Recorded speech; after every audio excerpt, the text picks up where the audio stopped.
Hey, come here, Doc. Good, how are you?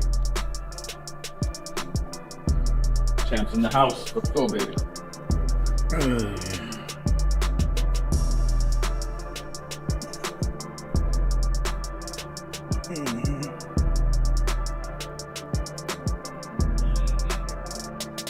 What?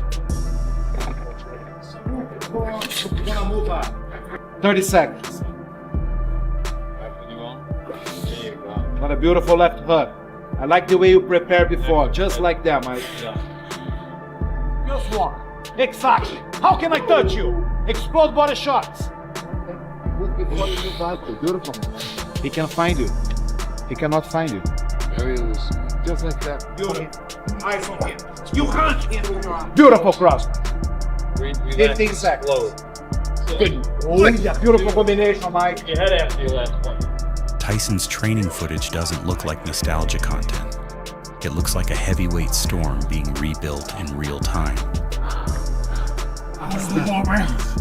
Now you do. You gotta do it. I want to chill. Got a box. Stay hydrated. You gotta stay hydrated. You gotta stay hydrated. I'm about to go around. I got a box around. You're done Friday. Say you for Friday, man.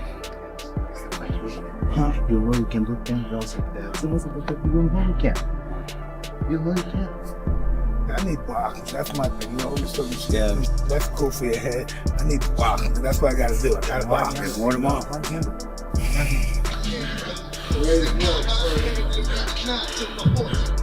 Best guy in the world you want to be on Friday? The frame, the explosiveness, the way the combinations snap under Rafael Cordero's watch. It gives off that old seek and destroy energy that made people panic when the bell rang. Today was the day he's supposed to rest, and then they call all of us to come here because he decided to train. My opinion was the best decision. This is the way Mike, handled the things.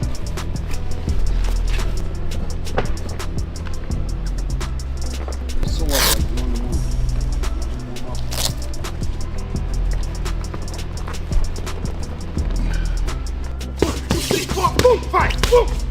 Mike, by yourself, Jed. Mike, this is amazing.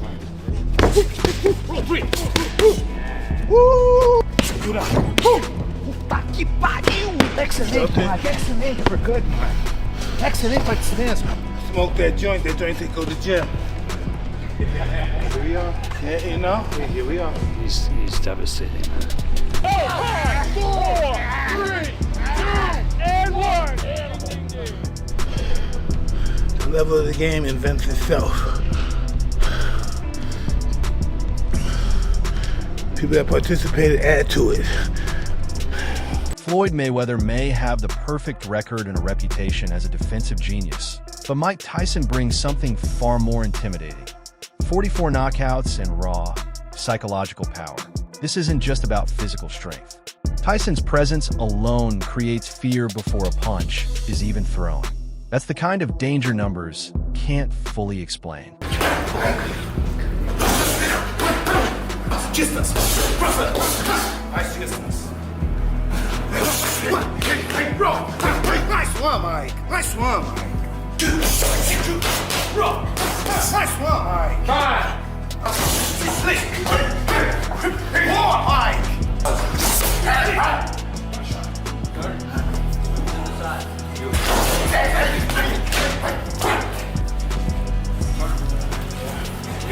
You're up in the air.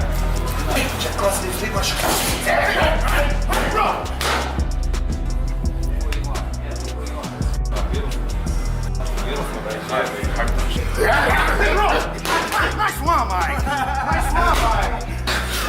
Zero. Zero.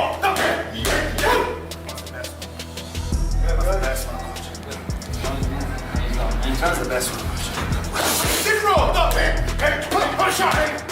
Isso. That's it. Zero. One shot. The contrast between these two fighters feels almost cinematic. Floyd is the master of movement, precise, calculated, always controlling angles. Tyson, on the other hand, is pure pressure, closing distance and delivering short, brutal shots and key this stage. Tyson's training isn't about volume anymore. It's about discipline, timing, and controlled aggression. Every move has intent. Every moment matters.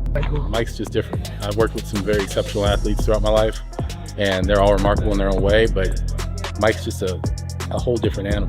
What we doing? Do one more set. Let's get 12 reps. It's the heaviest we've gone on this. So just focus on perfect form for 12 reps. 233 today, context of 230. 12 is all we need. I'm over the 225, 228. Lean mean. Big Lean chest. mean. 1, there we go. 2, 3, 4, good work. 8, 4 more. 9, 10, 2 more, Mike. 11 and 12. Good set. Love it. Easy, First time we've done that. That was easy. Yeah, it was. People will call this a money grab, and that's expected. But fighters don't train this seriously for a casual exhibition. When legends prepare like this, it becomes about something deeper: pride, identity, and legacy. Because the truth is simple. One clean punch from a motivated Tyson can still change everything in seconds. Only 12, that's all we want. To the middle. 1, 2, 3, A little slow in the window. 4. There we go. 9, one more. Slow. 10. No problem. Great set.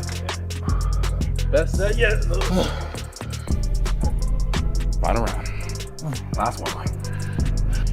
Nice and strong. 30 times. Let you go. 1, 2. Here we go. 3, 4. Nice. 5. Yes, sir. 6, 7. Strong. 8. Strong. 9. Got this. Let's go. 2, 3, 4, 5, 6, 7. Let's go. 8, 9. One more. Yeah. Nice work. That intense Tyson energy meets a completely different perspective from Evander Holyfield. Calm, composed, and grounded in reality, he doesn't hype the fight. He simplifies at point one key factor: size. When he says it's a different size, it sounds polite, but it carries real meaning. Tyson is naturally bigger, and in boxing, size combined with power always creates danger. Of all time, Evander Holyfield. Mike Tyson announced he's fighting Floyd Mayweather in 2026. What do you think of that fight overall? Well, kind of different size-wise, by, Tyson's heavyweight, and I think he went weatherweight. Right. So it's. Is it a real fight? Do you think fans should take it serious? Is it a real fight, Mayweather Tyson? I couldn't think it was real. It goes back to the matter, he's a lot bigger than guy, so the weight makes a difference. What stands out even more is when Holyfield questions whether this even feels like a real fight. That single thought shifts everything. From hype to legitimacy, that he's not dismissing the matchup, but he's analyzing it as a fighter, not a fan. Now the picture becomes layered. Tyson's pressure, Floyd's defense, and Holyfield's experience-driven logic. Because in boxing, skill can neutralize size. But size only needs one moment to matter. You got Tyson? I got Tyson. You got Tyson over Mayweather. That's huge. Well, I just got Floyd because he's younger. 10 years younger, fast, elusive. Yeah, but I hear bigger punches, man. You're gonna get toe up. Really? Well, of course. So if Tyson lands on Floyd, Floyd's going down? Yeah. But so when he fought Jake Paul, some fans, they weren't too impressed with Tyson's performance versus Jake Paul. Do you think he'll have a better one versus Floyd? I just think if they compete, you're gonna get. Then the narrative flips again. Ariel Helwani introduces doubt. Not about styles, but about the fight itself. He admits that when he saw the announcement, he didn't even think it was real. And suddenly, the conversation shifts from excitement to skepticism and no date. No venue, no clear structure. What seemed like a mega event now feels like a test. Checking public reaction before anything becomes official. I do not think it happens. I just don't think there will be enough interest. I know they have huge name value. There's zero, after the last performance by Mike Tyson against Jake Paul, I don't think there's going to be interest in seeing Mike Tyson do that again.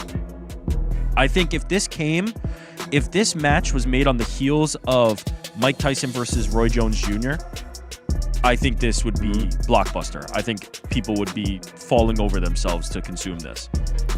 After the Jake Paul version of Mike Tyson, I don't think anybody's going to be interested. Tyson will be close to 60 by the time this happens. And Mayweather has been out of the spotlight for a lot longer now. Yeah. Ariel then questions something deeper.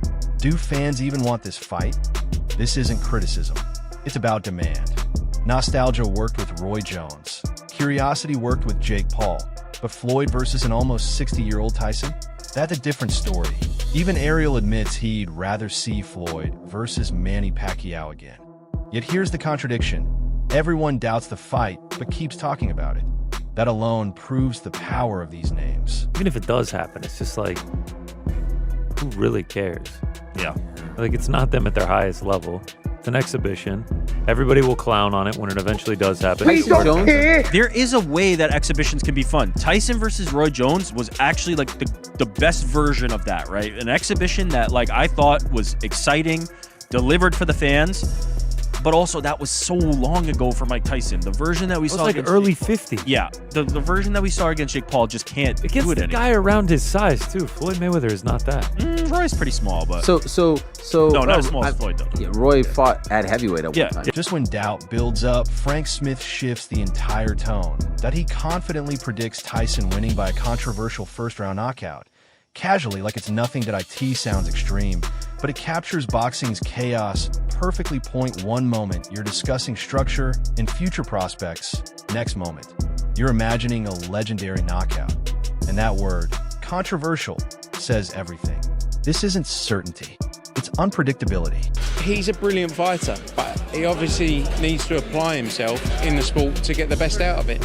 And you know, it wasn't professional coming in overweight, and I think he's got to look at how he approaches his return to the ring.